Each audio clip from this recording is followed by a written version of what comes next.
Here's how you can legally avoid paying capital gains taxes if you own an investment property.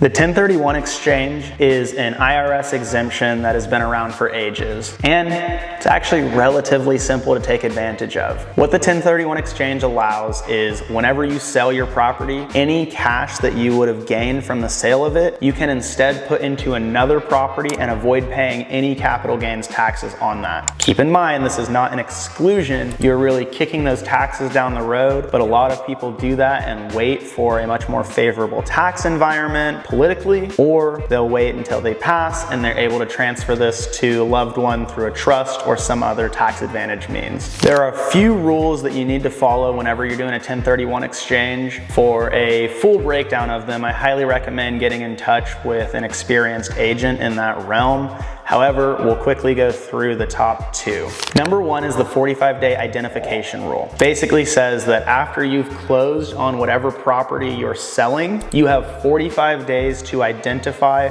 one or multiple other properties that you'll be using for your 1031 exchange. Basically, you're identifying where that cash is going.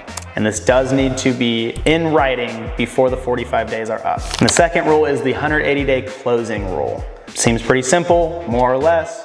From the moment that you have closed on your property, you have 180 days to close on any of the other identified properties that you've previously chosen. As long as you follow those two rules, you're pretty much set. You can avoid paying any capital gains when you sell your property. One other thing to remember is that you have to use all of the cash that you are getting out of whatever property you're selling, not just the profit. And so you can't use any of that to put towards anything else, or you do have to pay capital gains on the unused amount. If you're looking for an agent who understands tax advantage transactions, comment or DM us for more. And if you like content like this, like, subscribe, and follow.